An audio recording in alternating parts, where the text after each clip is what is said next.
Good morning. It's Friday, January 9th. I'm Miriam Basilevitz.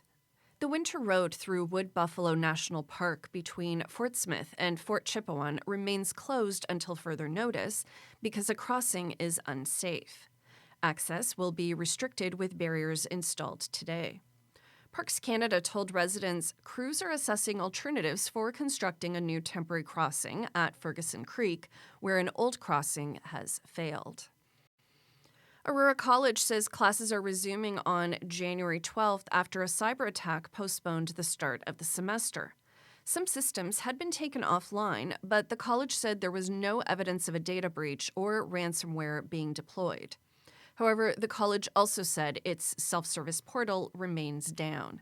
Students are advised to contact the front desk to handle outstanding tuition payments or the admissions office for distance programs. 2 people were injured, one critically, after a fire at an Inuvik business on Wednesday. The fire department said more than 20 firefighters were required to put out the fire in temperatures below -40. The operation lasted more than 3 hours. The NWT Fire Marshal's office is working with the fire department to determine the cause at Northwind Industries. Some physicians in Alberta want the province to declare a state of emergency over crowded hospitals. The appeal comes weeks after a 44-year-old man in Edmonton died waiting in the ER for 8 hours. Since then, physicians spoke of patients waiting 48 hours and even 72 hours to be admitted. The province responded saying the high-volume hospitals are experiencing is due to a rise in flu cases and that demand should ease. It added a public health state of emergency is misguided and would add nothing to what is being done.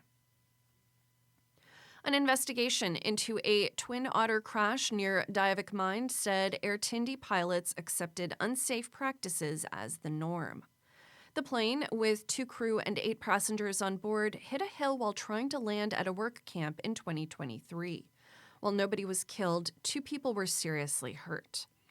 The Transportation Safety Board's final report found the airline's safety culture had gradually drifted towards riskier flying, and unsafe practices were informally reinforced over time. Chris Reynolds, Air Tindi's president, said he accepted the investigation's findings, and his airline had taken corrective steps. For more about the incident and the report's findings, visit CabinRadio.ca. And a bonfire and fireworks in Inuvik to welcome back the sun are being canceled because of the extreme cold weather. The fire department said it made the difficult decision to postpone due to dangerous temperatures potentially affecting the brittle fireworks mortar tubes.